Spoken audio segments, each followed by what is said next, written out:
నమస్కారం అండి. నమస్కారం. చెప్పు. సో మీ పేరు? అశోక్. సార్ ఇప్పుడు సెంట్రల్ ఏ పార్టీ వస్తే బాగుంటుంది మీరు అనుకుంటున్న బీజేపీ కాంగ్రెస్? కాంగ్రెస్. ఎందుకని? కాంగ్రెస్ వస్తే జర మంచిగా పనులు అవుతాయని చెప్పి మాకు తెలుసు. బీజేపీ ఉంటే ఇప్పటివరకు ఏం పనులు చేయలేదు మాకు. ఉద్యోగాలు రాలేదు.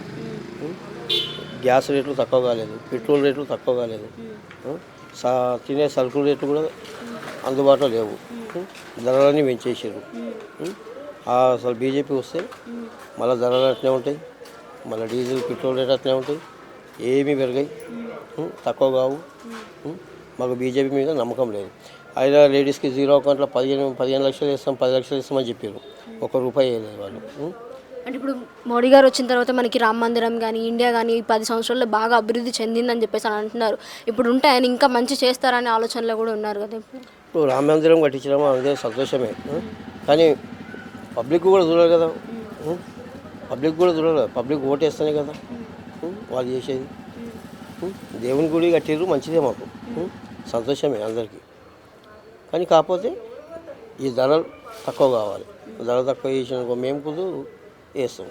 ధరలు అసలు తక్కువ అవుతలేవు, ఉద్యోగాలు వస్తలేవు, పిల్లలకి చదువుకొని ఇళ్ళలోనే ఉంటారు. ఇప్పుడైనా ఒకసారి కాంగ్రెస్కి ఛాయిస్ ఇస్తే చూద్దాం. 10 సంవత్సరాలు నరేంద్ర మోడీ ఏమి కాలేదు. ఇప్పుడు తెలంగాణలో మనం మార్పు కావాలని చెప్పేసి కాంగ్రెస్ కోరుకున్నాం. ఇప్పుడు కాంగ్రెస్ వచ్చిన తర్వాత చాలామంది ఇప్పుడు ఎందుకు మార్పు కోరుకున్నామనే ఆలోచనలో ఉన్నారు.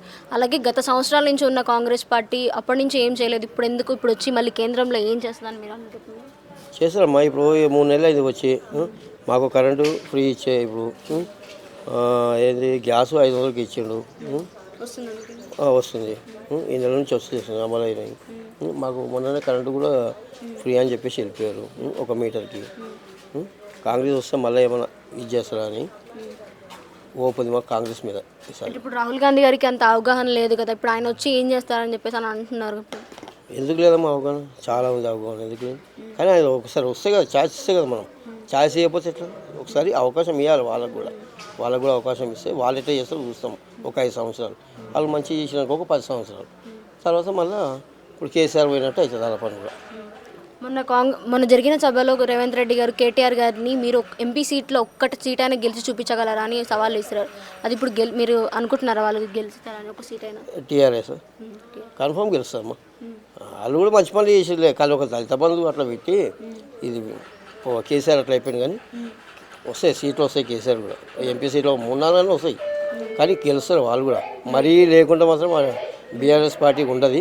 కన్ఫర్మ్ వాళ్ళు కూడా ఒక 4-5 సీట్లు కొట్టగలుగుతారు, ఎందుకంటే మంచి పనులు చేశారు. ఇది ఒక్కటే దళిత బంధు ఒక్కటి పెట్టి, అది దళిత బంధు పెట్టినా కూడా 10 లక్షలు ఒక్కరికి ఇచ్చే బదులు 5 మందికి ఇచ్చేది ఉండే. 2 లక్షలు ఇచ్చేసి ఇక మీరే కట్టుకోరి మిగతా డబ్బు అని చెప్పేసి శాంక్షన్ చేస్తే అయిపోతుంది. కానీ అందరికీ ఒక్కొక్కరికి 10 లక్షలు ఇచ్చి గన్లో ఒక్కటి మోసపోయాడు కేసీఆర్. లేకుంటే బాగుంటుంది, ఆయన పరిపాలన కూడా బాగానే ఉంది. గదొక దళిత బంధు మాత్రం పెట్టి ఇది అయిపోయింది.